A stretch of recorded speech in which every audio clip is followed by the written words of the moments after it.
India की number 1 choice Bharat matrimony. America Israel के ताबड़तोड़ हमले हो रहे हैं। टारगेट पर सैन्य बेसेस हैं, बॉर्डर पोस्ट और बासेस ठिकाने हैं। पावे और सनंदज शहरों पर कई ठिकानों पर स्ट्राइक।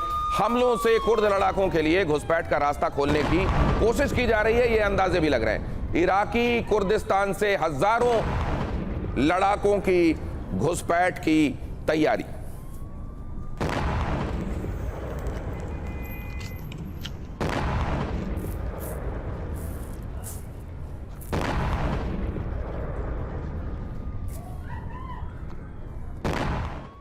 और कुर्दिस्तान में ईरानी सैन्य बेस पर इजरायली हमला। बने में धमाके के बाद पूरे शहर में अफरा तफरी। आईडीएफ के टारगेट पर ईरानी सेना के लैंड फोर्स बेस। कुर्द लड़ाकों के लिए रास्ता बनाने की कोशिश का यहां दावा हो रहा है। इजराइल पर ईरान को तोड़ने की साजिश का आरोप भी।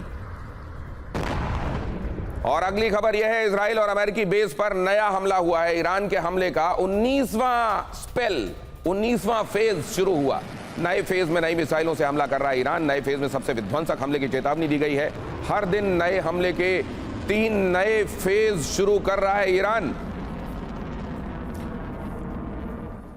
अब जरा ये देखिए, मिसाइलों के संदर्भ में ये जानकारी बहुत महत्वपूर्ण है। बहुत सारे लोग ये जानना चाहते हैं ईरान के पास असल में मिसाइलें हैं कितनी। तो वास्तविक अंदाजा किसी के पास नहीं है और कोई भी देश अपने मिसाइलों के रिजर्व के बारे में इसलिए सार्वजनिक नहीं करता जानकारी क्योंकि इससे दुश्मन जो है उसको फायदा हो जाएगा। इसीलिए ईरान ने भी जो बताया या जो ईरान के बारे में अंदाजा लगा है उस हिसाब से 2500 बैलिस्टिक मिसाइलें। तो आप सोच रहे होंगे क्रूज मिसाइलों का क्या? क्रूज मिसाइलों के बारे में कोई आधिकारिक और विश्वसनीय आंकड़ा सामने नहीं है। 200 मिसाइल लॉन्चर्स हैं ऐसा बताया जाता है। 2000 मध्यम दूरी की मिसाइलें हैं, 1000 कम दूरी की मिसाइलें हैं। खुफिया रिपोर्ट्स के मुताबिक ईरान के पास इन आंकड़ों से 10 गुना ज्यादा मिसाइलें हैं। मतलब सीधे सीधे जिसको आप 3000 गिन रहे हैं उसको आप 30,000 गिन लीजिए। और अभी तक जो मिसाइलें खर्च हुई हैं वो मिसाइलें 1000 के भी अंदर हैं। कहा जाता है कि वो 600 से 700 मिसाइलें अभी तक मारी गई हैं और ड्रोन जो मारे गए हैं वो अभी 2000 भी नहीं पहुंचे हैं। तो कुल मिलाकर ये आंकड़ा है अभी तक जो इस्तेमाल हुआ है।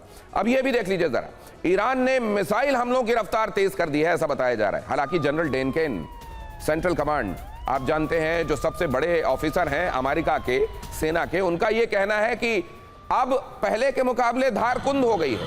87% तक हमले कम हो गए हैं। लेकिन इधर जो जमीन पर दिखाई दे रहा है वो कुछ और दिखाई दे रहा है। अंडरग्राउंड मिसाइल सिटी से हमले कर रहा है ईरान। बिना लॉन्च पैड के मिसाइल फायर कर रहा है ईरान। अमेरिकी सर्विलांस सिस्टम से बचकर हमले की कोशिश है ये। अब ये होता कैसे है, कैसे किया जाता है ये? मिसाइलें बहरहाल कौन कौन सी है ये नंबर तो आपने जान लिया, अब नाम के साथ उनकी कुछ स्पेशलिटी भी जान लीजिए। ईरान के पास कौन कौन सी मिसाइलें हैं। उसके पास जो मिसाइलें हैं इस समय मैं आपके सामने रख रहा हूं। यहां पर 1500 किलोमीटर तक की मारक क्षमता वाली मिसाइलें, फतह 1, फतह 2 हाइपरसोनिक मिसाइलें। और कौन सी मिसाइलें और उनकी रेंज कितनी है, गति कितनी है? मध्यम दूरी की बैलिस्टिक मिसाइलें, 2500 किलोमीटर तक की रेंज वाली सेजिल मिसाइल, बड़ी खतरनाक मिसाइल मानी जाती है ये। खैबर मिसाइल जिसे खुर्रम शहर के नाम से आप जानते हैं, 2000 किलोमीटर की रेंज वाली ये मिसाइल। इसके अलावा मध्यम दूरी की बैलिस्टिक मिसाइलों में शहाब 3 का भी शुमार है जो 2000 किलोमीटर तक की रेंज वाली मिसाइल है।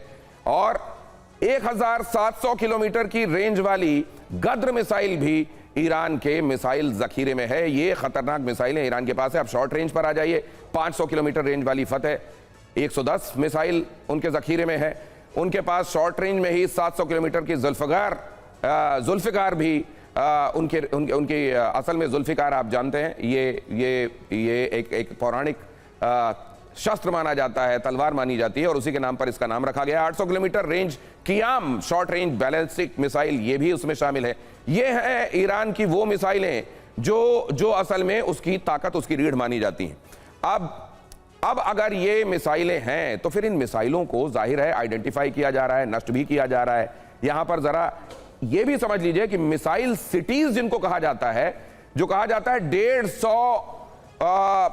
1500 फीट तक की गहराई में कहा जाता है, 1600 फीट तक की गहराई में जिनको अंदर मिसाइलें सिटी जहां बसाकर रखी गई हैं, जहां तक कोई पेनिट्रेटिंग ऑर्डिनेंस, कोई पेनिट्रेटिंग बॉम्ब नहीं पहुंच सकता, उनकी संख्या 3 बताई जाती है।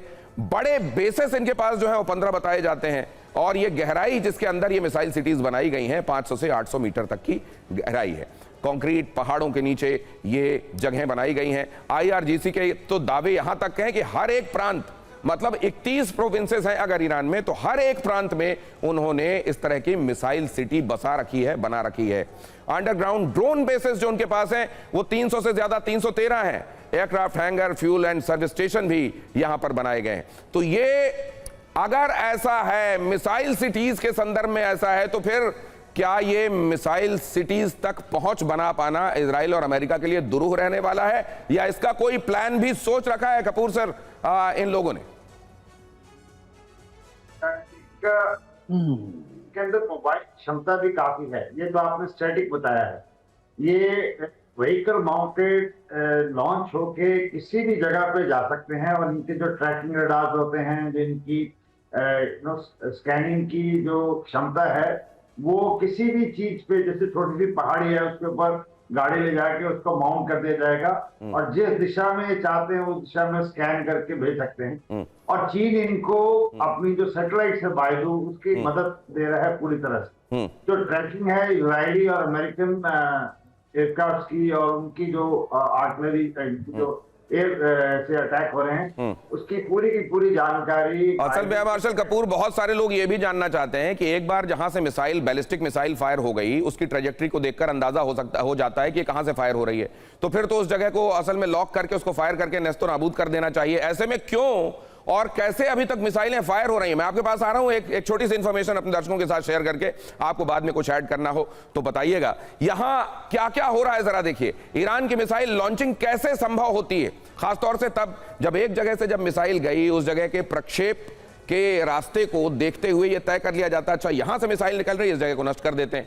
ईरान की ऐसी जगहों को तो नष्ट किया जा रहा है, उसके बावजूद ये क्यों चल रहा है? ट्रक में लॉन्चर रखकर ये होता है शूट एंड स्कूट के साथ, यहां से हमला करो, भाग जाओ, दूसरी जगह से फिर से हमला करो। ट्रक असल में एक पहाड़ी के नीचे होते हैं, वो बीच में निकलते हैं, बाहर निकलते हैं और मिसाइल दागकर फिर से उस पहाड़ी के अंदर बनी हुई टनल में छिप जाते हैं। मार्क करने से पहले मिसाइल लॉन्चर, मतलब ये समझने से पहले कि कहां से आ रही है, वहां पर अंदर चले जाते हैं। मिसाइल सिटी से ट्रेन के जरिए मिसाइलें पहुंचाई जा रही हैं। कहा जा रहा है अंदर ही अंदर इतनी लंबी ट्रेन है, वहां टनल्स बनाई गई हैं जिनके अंदर ट्रैक्स बिछे हुए हैं और ट्रेनें चल रही हैं, उनके ऊपर मिसाइलें रखी हुई हैं जिनसे फायर करके वो आगे चले जाते हैं। इसलिए एक लोकेशन आइडेंटिफाई नहीं होती है। कई बार पहले सस्ते ड्रोन मारकर ईरान रेडार को कंफ्यूज भी कर देता है, और इसलिए भी समझ में नहीं आता है कि असल में ये कहां से हो रहा है। पैट्रियट से दागी गई मिसाइलें ड्रोन गिराने में जब तक उलझती हैं, उसको सैचुरेट कर दिया जाता है इन एयर डिफेंस सिस्टम्स को, तब तक मिसाइलें जाकर अपना काम कर देती हैं। ये जो टनल और ये एक तरीके से मधुमक्खी के छत्ते जैसा जो हिसाब बना रखा है कि कई तरफ होल होंगे, लेकिन कहां से निकलेगी मधुमक्खी ये किसी को मालूम नहीं है। यही मिसाइलों के संदर्भ में इस समय ईरान कर रहा है। इंडिया की नंबर 1 चॉइस भारत मैट्रिमनी।